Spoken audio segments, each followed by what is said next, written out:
Hi, welcome to Light Camera Author. I'm Jim Juno, your host, and this is a show where we talk with writers who bring Hollywood history to life. And today's episode features an epic true story of soulmates, songs, and serendipity, spanning continents, generations, and the soundtrack of a lifetime.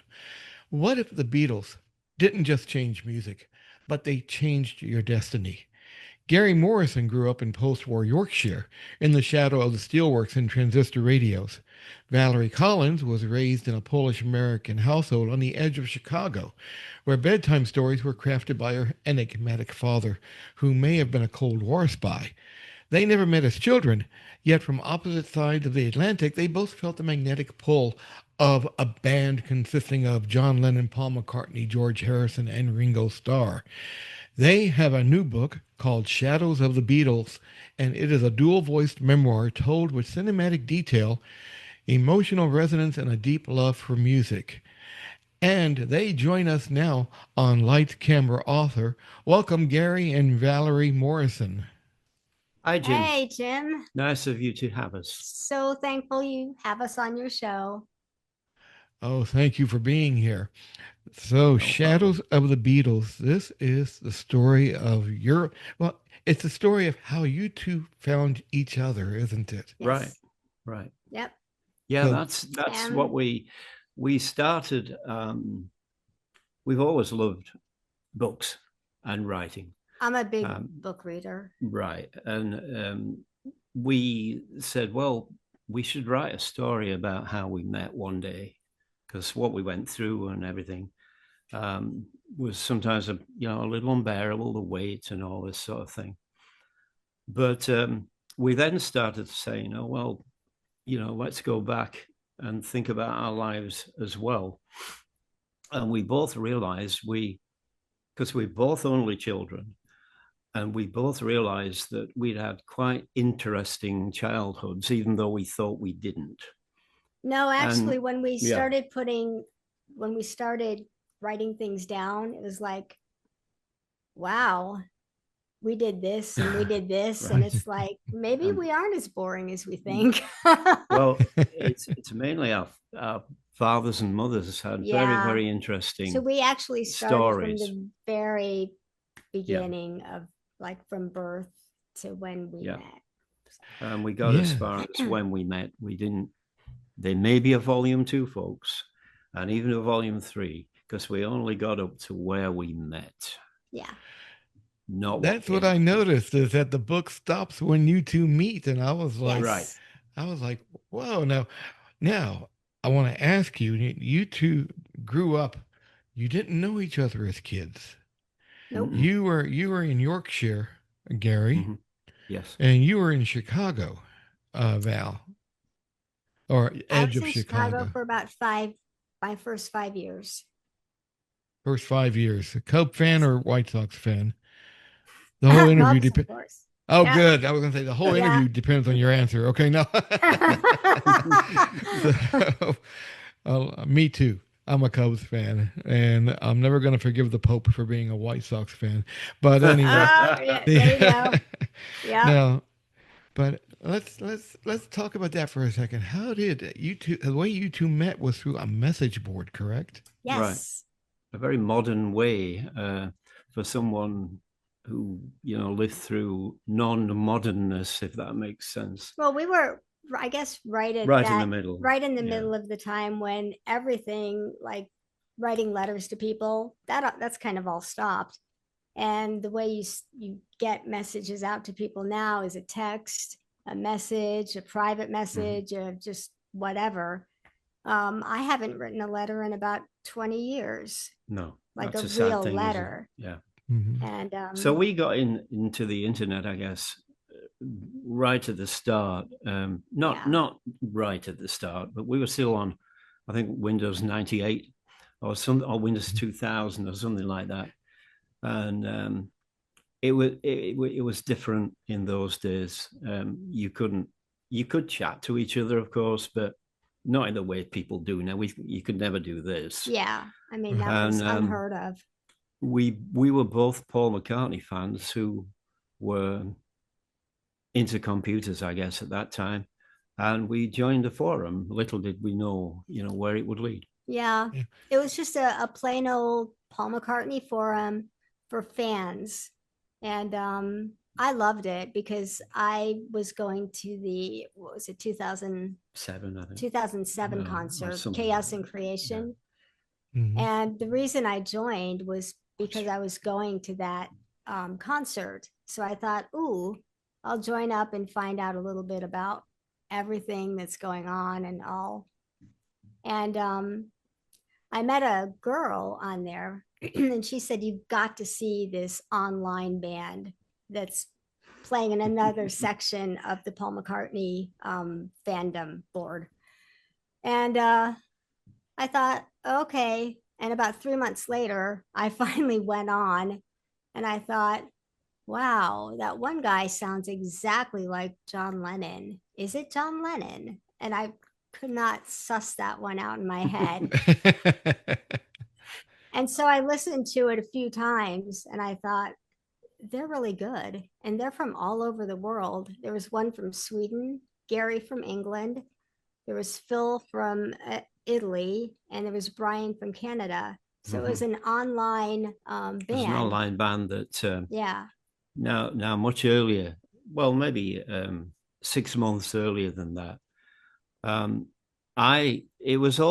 This all came about because of Paul McCartney's album Chaos and Creation in the Backyard. That I think it was a 2007 album or 5 album. I can't remember now. I don't know. But it really brought Paul back to in my years anyway, to his Beatle days. And a lot of the songs were reminiscent, I thought, of Beatles songs, which he'd not done for a while. And I thought, did he open an old book, that him and Lennon had got some ideas on? And did he have some ideas from the 60s in there? So I went on this forum for that reason. I wanted to chat to people and ask these questions. And, we got talking. And then this guy from Italy came on after a while. And he said, I play guitar. Well, he didn't say it because we didn't talk. We messaged. He messaged and said, does anybody want to possibly put a vocal on this track called No More Lonely Nights, which was a Paul song? Yeah. And I was like, well, I don't know what you're talking about, but I'll give you and I said, what do you mean? And he said, well, I'm a guitarist. So we communicated by message. And one day he sent me a track with his guitar on it. And it was like perfect. Classical guitarist. And I thought he's actually played it better than it is on the record. It was that good. And I thought, and he said, can you do anything with this? Because he knew I dabbled, And I said, well, maybe. I don't know. But I can't sing. Sounds like it was perfect already. Well, he'd only got the guitar bits, though. There was huge gaps, and he just put the lead guitar on it. That's it. And a metronome. So a guy in Sweden got in touch and said, well, I can sing it. But we need, bass, drums, a producer. So I said, I'll produce it. And they sent me all their tracks and I did my bit. And as it was building in my ears, in the headphones, it felt like I was in Abbey Road because I could hear all these Beatle-like voices and Beatle-like guitars. And we made the track. And that's how we called ourselves at that time Global Wings. After Paul McCartney's Wings band, yeah. Yeah. Yes. And little did we know, it didn't lead to anything. We were only doing covers, but it was just fun. And that's kind of how I met a lot of Gary. People came in and said, well, that's pretty good, can we join a forum here? We said, sure, give us some requests. We ended up doing 50 albums. Oh, wow. None of which we could publish. Yeah, I mean, it was because we Beatles, the rights Beatles of the songs and all that. It's only for fun, Wing Yeah. It's all in songs. the book, and that's well on in the book though. And Val was one of the people who came in and listened to the tracks. And I thought the music was amazing. I So thought it was really good. that's how we met. Now it's amazing that first off, it sounds like what bands were doing like during the pandemic, where they would go Right. online, It, Yes. you know, it, and play. it, it was, but technology had moved on. They could actually play with each other at that time. Yeah. I don't think the speeds were fast enough at that time. So we did our own bit and they all sent them to me. And you kind And of I put it stitched them all together. together and put my harmonies in and my bass and and stuff like that. So we were a group, but we just never played together. That's, Or so it and was never have we met in real life either. that was my No, next question was that have y'all met in real life? You know. No, it's come close, but no, no, no. we were Now, unfortunate not to. Only us. Yeah. the two most important people in the book met each other. That's the Right. important part, you know. Yeah. So let me ask you now. I know, I mean, I don't play an instrument well at all. Okay, I'm not going to pretend I am a musician or any in any sense of the word. But Beatles songs, especially their later songs, they were not easy to play, were they? No, they weren't. They were there.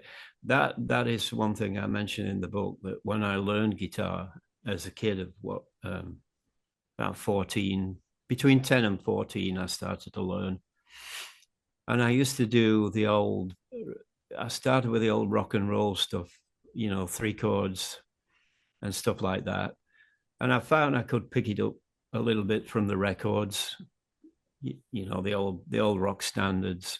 Cliff Richard was a big popular entertainer in the Yeah. UK at that time, and I liked his songs, and I like Hank Marvin, who was my first guitar god. And I thought, well, I'm only 10, but I'm trying to, yeah, I can do that a little bit. And then when I got into the Beatles, I just had to stop because then, even if there's only three chords, there's harmonics on top of that and harmonies and stuff. Hmm.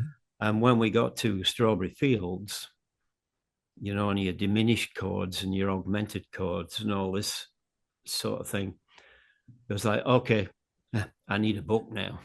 Yeah. um, and as someone once said, I can't remember, it's one of my friends, and he said, the Beatles are the finest musical education a young guy can ever have. That's true, yeah, because I And, mean and they came and they that's, came such a long way in such a short period of time. yeah, Yeah, when you think about it, 7 years, was it? Or eight well, years, something. It was Hmm. yeah, crazy. they weren't together Yeah. that long, but when you just think about it, it's like they were always Mhm. together in my head, at least. Yeah. And it's crazy what they accomplished in such a little amount of time. Val, what's your favorite Beatles song? Eleanor Rigby. Eleanor Wow, Rigby. straight in there. No, I love all their songs, but you know what? Every time somebody asks me that, that's the first song that comes to my mind. So I have to say Eleanor Rigby, and I don't know why. Gary, I how, love that song. Hmm? yeah, Gary, how about you? I was hoping you wouldn't ask that question, to be honest, but I Ah. knew you were going to. Well, you see, it varies from month to month. That's the problem. Um, I mean, I like Here, There, and Everywhere That's is beautiful too. Yeah. is I think a real favorite. But the one that always goes through my mind, and this is in the book as well, is This Boy, Oh yeah. because the way that I got into the Beatles was, I was like 7 when they boomed. Um, so I was born in 56, so yeah, about 7, and I was into music from almost birth. My mum and dad loved music; it was always Hmm. on in the house. So I love the Cliff Richards. I like some of the early US standards. Not so much of the bluesy stuff, but Seven Little Girls Sitting in the Back Street and those tuneful Bobby V, that sort of stuff. And to a young kid, they were great because they were simple. Running Bear, I remember from Johnny Preston. And I loved all that. But I was into Cliff because my mom she adored him. And his music was simple. There was a few rocky ones, which I didn't like at the time. And then people said, you want to hear these Beatles? All the kids at school, we were dead into it. It's difficult to understand now with the video games and all that. But, the Beatles at that time, as in an 8-year-old classroom with the teachers, especially the women, all freaking out. Oh, well, the Beatles are releasing another single today and it's going to be number one. We were like, who are these? Who are these people? So they're all saying, you've got to get into the Beatles. You like music. You've got to get into them. And I'm like, nope. Cliff Richards. Cliff Richards, my man. And, yes. And I was kind of, even at that age, well, you're square, aren't you? Square. So, and then there was the school, She Loves You came out in August 63. Yes. And my mom and dad are like, wait, you don't want to listen to that. It's just noise. It's just a noise. And I'm saying, isn't that what a lot of parents said, though? Right. I guess about the Beatles. Yeah. I was kind of agreeing I got a with story them. I'll tell you when you're done. I want to. Yeah, I'll finish up. And basically what happened, there was an early Christmas party in November. And they were playing rocky stuff, and I was waiting for Cliff to come on. He never did. And the teachers, and then I heard this song, and the first line was, imagine I'm in love with you. It's easy because I know. And it had a really beautiful melody. And I remember even at that age being struck by the harmony.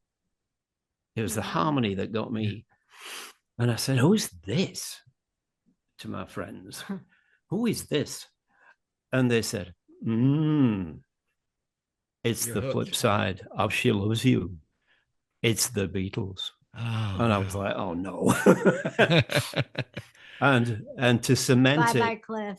To cement that, when I Wanna Hold Your Hand came out in January, and my 5-year-old cousin played me the flip side, I was blown away with this boy. Oh yeah. So with the harmonies and the 3-part and all that, and I completely turned at that point and bought all their albums and everything. Oh, my parents did. Val, when you mentioned that was what a lot of people would say when the Beatles first came out, I was 3 years old. One of my earliest memories in 1963 was this radio station called Wave, WAVE, in Louisville, Kentucky, played She Loves You. Yeah. A new band called the Beatles. So they played it.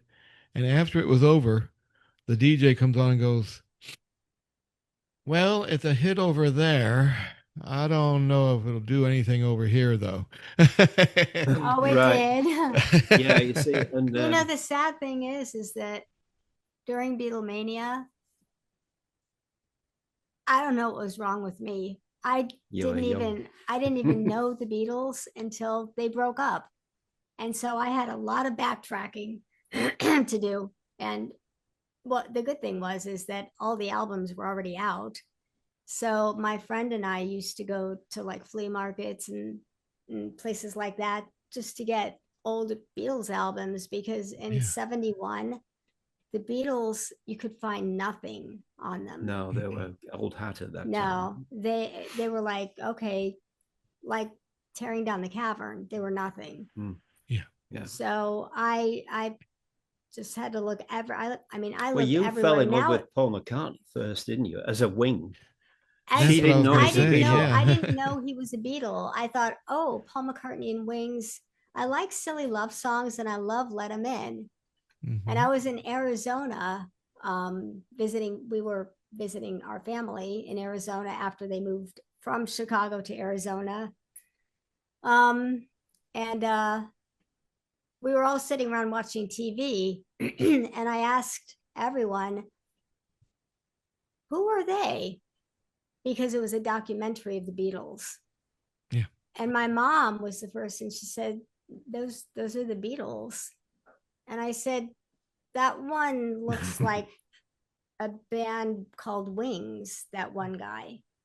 And she said, well, yeah, he's Paul McCartney. And I'm like, light bulb, you're Yeah. kidding. You're serious. That was Paul McCartney was one of them, one of the, because the Screaming Girls got me. And then the entire documentary said, it changed the way, because America was down with the Kennedys. We Mhm. were a country, I guess, lost is what the documentary was putting across to me. Right. Um, and I thought, wow, the the band I love, Wings, the lead singer He's a of Beatle. Wings was actually a Beatle. And so it all kind of came together when I was about 15. See Amazing. that was also similar to the play Beatlemania. I don't know if y'all Right. saw that one. You did, didn't I you? went to Yeah. see it in 1978 or 79. Me too. In London, was it? Yeah. You saw it in London. No, Oh, it oh, was it wasn't. actually no, it Oh, was yeah, okay. actually I saw Rocky Horror in London. Okay. No, but the Beatlemania it was called, and my friend and all of my mom and her friends from work, we all went, and it was like real Beatlemania. I think we all Yeah. thought those were the Beatles up there, and we were all like scrambling to the front, and we were screaming and yelling just like at a real Beatles concert. So I can only imagine how I would have acted at a real Beatles concert. It would have been nuts. What do y'all think about the newest song? I guess you would call it the last Beatles song, Now and Oh Now and Then. yeah, then. now and then. Beautiful. I thought it was personally, I thought it was beautiful, but It feel was free Well, to disagree. touching, beautiful. It made me cry. Mhm. made a lot of people cry, I think. I'd heard the song before. I don't know whether you had, Jim, by John, just a demo. Mhm. And I always thought it had a nice possibility. But when I Well, first John's voice was so melancholy, vulnerable yeah. when I first heard it. But yeah, go ahead. No, I was just saying I did like it far more than Free as a Bird and the other Real Love. Oh, I loved Real A Love. fitting end, really, Yeah. now and then. Yes. And I know Paul wants to think it's John's love song to him. Maybe But it we'll is. really never We'll know, never will know. Maybe we? it's to Yoko. Maybe it's to May Pang. But it does fit with John and Paul, so it gives a nice end to it. And didn't we read And that they did a great job, I think. that John actually said left it, Yoko gave it to Paul. Well, Yoko that gave Paul a box and Yeah. said, here are some songs it in the said on box the cassette for tape Paul, for Paul, For but that Paul. might have just meant for us to do for together at Paul. some point. I don't Yeah. know. I must give it to Paul, or it might have meant for Paul. So, Me personally, I'm gonna be a dream buster. I think it was probably for Yoko. yeah, But who maybe knows? there was a bit of Paul in there. I don't know, but I'd like to think that he was thinking of Paul too. Yeah. That would be Yeah. nice. So has any of the I know has some of the family of the Beatles reached out to you? Well, And yeah, well, only the. I mean, you could call. I mean, Angie McCartney Angie McCartney was the stepmother of Paul. married Paul's dad in 1964. Yeah, I didn't realize it was that early on. So they know each other well. And Ruth, who we spoke to, who reached out, was um, a child, and Paul used to throw around, and Right. Like that was his Paul loved kids. stepsister. and she was his stepsister. Now, there were rumors that there was a big split when Jim died. We'll not go into that because it may be true or it may be false. We We don't know. anything. But I don't think they talk. I don't know whether they're estranged or not. But we're on. They want us to do well. They've given us a promotion on this. They've given us Angie McCartney permission to use everything they've said generous with her privately to us. So they're backing us. Yeah, but like I actually did ask Angie, would it be okay for us to use your words? It was a private message. It was a private message. And I said, would it be okay for us to use your words? And she said, yeah, I'm going to be keeping my eye on you guys. Yes, because absolutely. We want you to succeed. Fantastic. Yeah. And you know what? I was so touched because she said, I'm turning 96 in November, I hope. And I thought, oh God, I hope so too. Yes. Fun fact on that, Jim, is that we sent them the book and she took it off Ruth and got totally hooked into the book. And the fun fact is that I grew up in a little coal mining steelworking village called Hoyland Common that nobody's ever heard of, which is close to Sheffield, which everybody's heard of, but it's unknown. And then Angie McCartney said, I got into your book because you described Hoyland Common so well. And I said, oh, well, thanks. And then she said, I had relatives there. My brother came from Hoyland Common, and I visited a lot when I was young. And then she actually said, small world. So that was, it's like, okay. That was very weird, nice. But what a coincidence. But actually, I reached out to Ruth McCartney a long time ago before with James a book was even thought about by us. But none of the other, anyone. I would say if you take the McCartneys, they are McCartneys after all, but Mary Hopkin might be the closest to Paul McCartney that's reached out so far, because he did write her song Goodbye. He produced and did everything for Those Were the Days. And she was the first artist signed to Apple Records when the Beatles launched that in 1968. And it was Paul who signed her. So that's a close-ish link. Yeah, maybe possibly a little crush. Maybe Sean will contact us. You can hope. Danny or whatever, but that's the closest. But there's a lot of Beatle people around that have contacted us. Yeah. Well, the authors' names are Gary and Valerie Morrison, and the book is Shadows of the Beatles. It's out now. So I hope everybody, you can go on their website and I did have it right here with me. Shadowsofthebeatles.com. Shadowsofthebeatles.com. That's right. So, and you can go to Amazon or bn.com and pick it up. Is it? There it is. And of course, it is here. There's much more. There's much. We both have one. Yeah, there's much more to it as well, because my mom met JFK. That's right. We didn't even get to that. Yeah, no. she met JFK, and there's a whole host of celebrities that Val's been involved with too.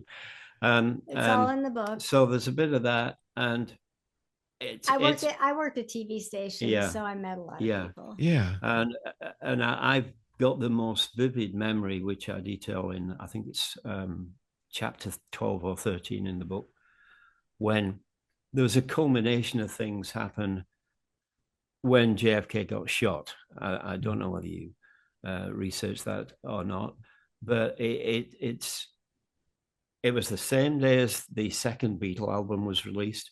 Yes. And it was the same day the very first episode of Doctor Who was shown. That's what I was going to say, Doctor Who, because right, which you've interviewed recently, haven't you? I think. And I was, it was 1963. I was 7.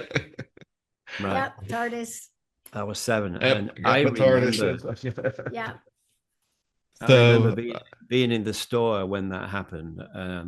and it flashed on 50 or yeah, 60 TVs.